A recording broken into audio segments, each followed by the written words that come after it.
Hi, we're at the Huffington Post, Washington, D.C. office. I'm your host, Lauren Wilson, and you're watching Tech in 5 with Vice President and General Manager of the Huffington Post, Peter Cherkur.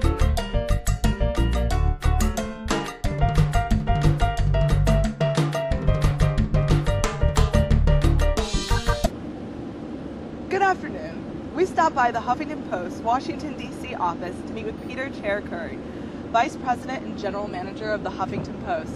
Thank you for having us, Peter. Lauren, thank you for talking to me. Sure.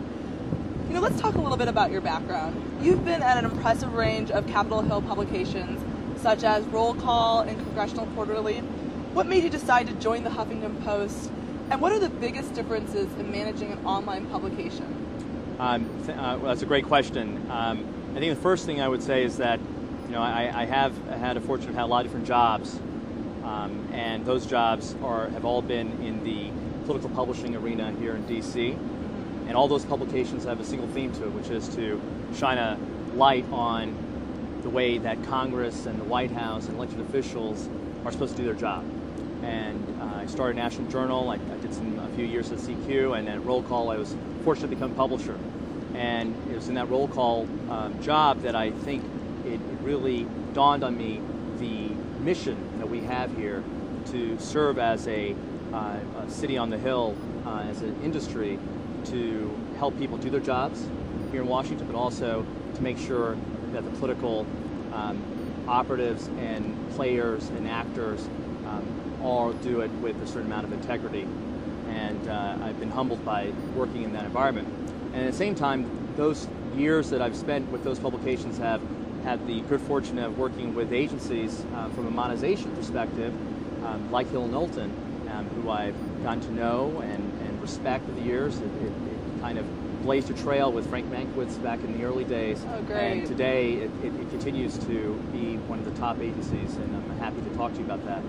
The other aspect in terms of your question, in terms of the difference of Huffington Post, I think one is about my role, is that I play a small role in a large organization that we're trying, from Huffington Post, whose headquarters are in New York, we're trying to understand what our opportunity is here in this market.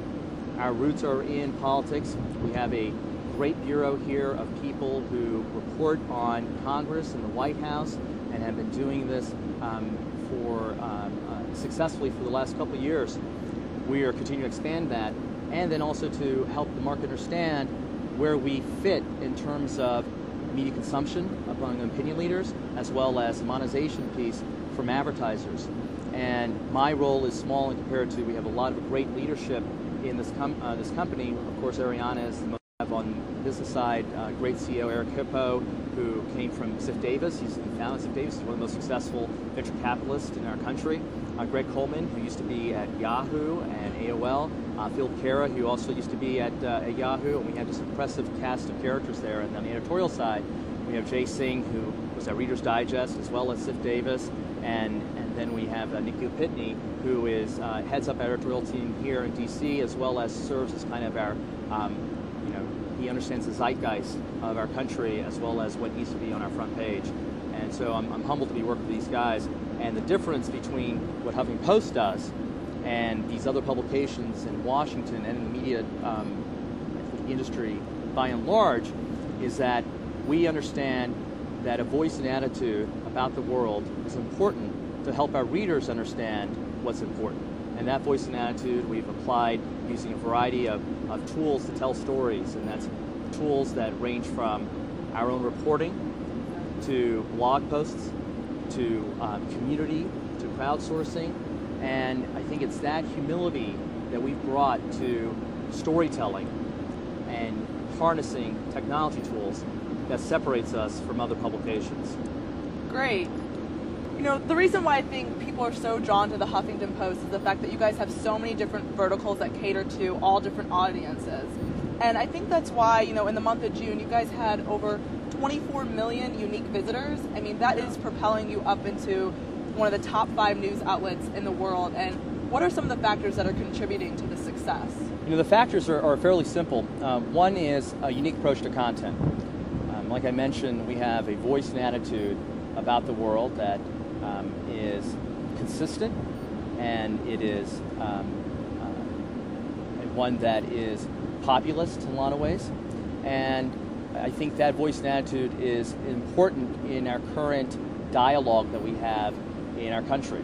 And I think it's the timing of Huffington Post voice and attitude is what's led to success. That's one. Two is our traffic is also rooted in our approach to technology. There's a revolution and transformation that Huffington Post has brought to the newsrooms in terms of approaching content. And that transformation is about making sure the entire news organization, the entire supply chain of getting content out is committed to traffic, committed to performance, committed to making sure stories are getting distributed in a way that is not just left up to a black box of technologists, but really get the reporters and the editors thinking about traffic, thinking about what stories we really need to drive the agenda. And that agenda has gone from being its roots in politics, and has expanded into all these different verticals that, as you mentioned, that I think is so important, because now that voice and attitude that has brought HuffPost such name recognition has lent itself to areas of entertainment, comedy, technology, and we're just going to keep on expanding. We just recently launched a travel section, and we've this year also we've launched college and food. And so that idea goal is to visit the Huffington Post and never leave. I mean, because you can get all your news in one source. Yeah, I mean, I think the notion of one-stop shopping has been overused. I think for us, it's I think a couple things: one-stop shopping, but it's also one-stop sharing. Okay. So the other third element to Huffington Post, I think, is very important, besides the voice and attitude and technology, is our seamless integration with social media. So what we've kind of taken away is there's no barrier from Huffington Post perspective between your news consumption, reading an article, as well as your behavior in your social networks, i.e. like Facebook or Twitter. And what we keep on striving to do, and these guys and my colleagues in New York on the technology team, and Ariana and Eric, they're just brilliant at this, is trying to make sure that people start their day probably with their social networks. They start having conversations. And we want to be there to help them share information. And again, it's that humility, the approach to content, that's the core thing. So those are the three reasons that I think that Huffington Post has kind of separated itself from the pack.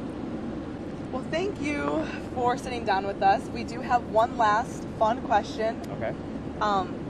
Maybe two, if we can squeeze it in. Okay. What is your favorite place to grab lunch in DC? Besides my desk, I think there's some great restaurants, but I'm often at the Bombay Club here in town, and BLT Steak, because they're around the corner, and so we can J&G. Catch you at either place. Another underrated place, but I go to a lot, is J&G Steakhouse at the W. Wow. They are a fantastic operation there, and I've been spending a lot of time at that place. But so those are some places to catch you from time to time? I think so. I hope so. Don't stalk me. All right, well, hey, if I catch you out, you're buying lunch. Okay. All right. I guess. One more question. Sure. I know that you taught yourself piano. Yes. Can you recommend a piano bar around town? Absolutely. You can also come to my house and I'll play, and I do a lot of sing-along stuff. But the guy that I'd recommend to anybody to go and listen to is the name Dan Ruskin. And he's at the Mayflower Hotel, Mayflower Town and Country Bar. And I just want to tell a quick story about Dan. Dan is a friend as well as a mentor of mine. He used to write for Roll Call back in the 1950s, and as a comedy writer. And his brother happens to be Mark Russell.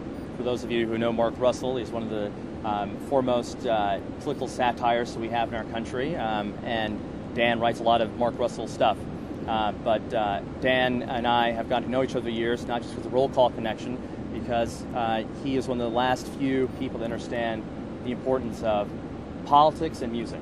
And if you go and visit Town and Country, you'll find Dan Ruskin playing. So anyway, that's... Well, great. We will have to check him out. Well, we very much enjoyed being with you this afternoon, and we hope to see you around soon. Thank you, Lauren, and thank you, Hill Knowlton. Thank you.